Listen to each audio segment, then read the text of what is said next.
হাজারী সাহেবের আগমন, হাজারী সাহেবের আগমন।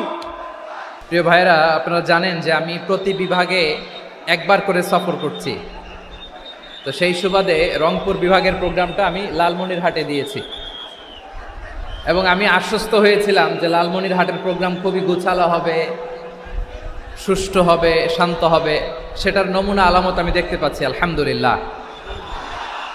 সবাই খুবই সুশৃঙ্খল, লক্ষ লক্ষ তাওহীদি জনতা, পেছনে অনেকে জায়গা পায় নাই কিন্তু কোনো আওয়াজ নাই, সবাই দাঁড়িয়ে আছে। এলইডি স্ক্রিন আছে, আপনারা স্ক্রিনে দেখতে পাচ্ছেন, আলহামদুলিল্লাহ। আমি সবাইকে দেখতে পাচ্ছি, মাশাআল্লাহ মাশাআল্লাহ। শান্ত হয়ে আপনারা বসুন, অল্প কিছু সময় কথা বলার সুযোগ আমি পাবো। যেহেতু আমি হেলিকপ্টারে করে এসেছি, হেলিকপ্টারগুলোর আবার একটা পলিসি আছে, সানসেটের আগে, সূর্য ডোবার আগে তাদেরকে এয়ারপোর্টে আবার ল্যান্ড করতে হয়। তো এখানে 3:30টার মধ্যে আমাকে উঠে যেতে হবে। আমি যদি বারবার আপনাদেরকে থামাতে থাকি, শান্ত হতে বলি এবং এগুলোতেই যদি আমরা সময় নষ্ট করে ফেলি, তাহলে এই যে বিশাল মহাসমাবেশ, বিশাল আয়োজন, যেখানে 2-4টা আমি বার্তা দিতে চাই, এগুলো ব্যাহত হবে।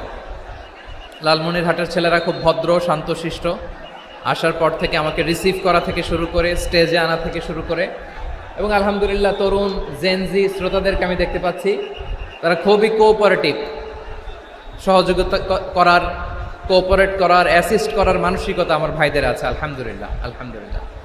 আমি চাইব আমরা একটু নীরব নিস্তব্ধ পরিবেশ তৈরি করার একটু চেষ্টা করব। প্রচণ্ড রোদ, আপনাদের যেমন কষ্ট হচ্ছে আমারও কষ্ট হচ্ছে। ওনারা বলেছিল স্টেজকে সরাবে, উপরে পর্দা দিবে। আমি বললাম দরকার নাই, যেই পরিস্থিতিতে আছি আমরা বসি, শান্ত হইতে হবে।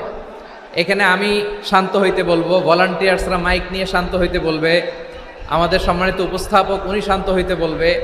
এগুলোর অপেক্ষায় না থেকে নিজ দায়িত্বে আমরা সবাই শান্ত থাকি, যাতে লালমনিরহাটের এই প্রোগ্রাম একটা ইতিহাস হয়ে থাকে বাংলাদেশে, ঠিক কিনা বলেন? যখন আমি সময় দিব, শাউট করতে বলবো, নয়েজ করতে বলবো, তখন নয়েজ করতে হবে আওয়াজ করে। আর যখন কথা বলবো তখন একেবারে চুপ থাকতে হবে, একেবারে চুপ। মাশাআল্লাহ, হ্যাঁ ঠিক আছে, একেবারে চুপচাপ থাকতে হবে।